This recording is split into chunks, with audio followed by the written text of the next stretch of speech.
আমাদের দেশে এত রকমের সমস্যা, কিন্তু সেগুলো কোনোদিনও সলিউশন হয় না কেন জানো? কারণ আমরা ওয়েট করি যে কেউ কখন মারা যাবে, তারপরে আমরা গিয়ে ধর্ণা দেব, আর তারপর এক্সপেক্ট করব যে সেই প্রবলেমটা সলিউশন হয়ে যাবে। তার জন্যই বেশিরভাগ প্রবলেম সলভই হয় না। কারণ আমরা তো বসে থাকি, কারণ কোনো অ্যাক্সিডেন্ট বা যে কোনো বড় রকমের কোনো সমস্যাও সেটা সমস্যা বলে গণ্য করাই হয় না।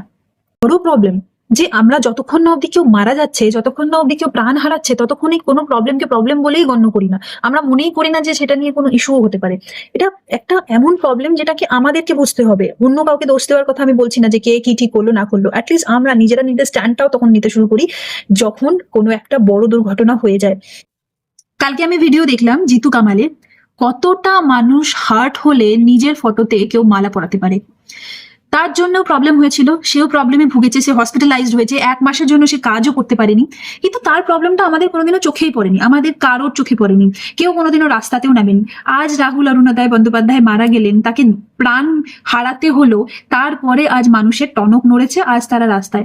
আমি তাদেরকে দোষারোপ করছি না যে তারা কেন এখন রাস্তায়, জিতু কামালের বেলায় কেন রাস্তায় ছিল না, কিন্তু জাস্ট আমি একটা কথা বলছি, এটা আমাদের সবার মধ্যেই। যতক্ষণ না আমরা আমাদের দেওয়ালে পিঠ ঠেকে যাচ্ছে, ততক্ষণ অব্দি আমরা অ্যাডজাস্ট করতে শিখে গেছি।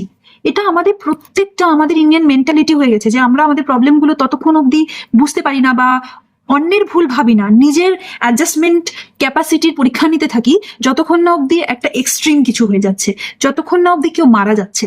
বলতে খুব কষ্ট লাগছে, খুব খারাপ লাগছে এই কথাটা, যেটা ভীষণ দুঃখজনক, যে কেউ মারা না যাওয়া অব্দি কোনো রেসপন্স আসে না, কেউ রিয়াক্ট করে না, কেউ সিরিয়াসলি নেয় না। অ্যাডজাস্টমেন্টেরও তো একটা লেভেল থাকে না? কেন আমরা অ্যাডজাস্ট করব?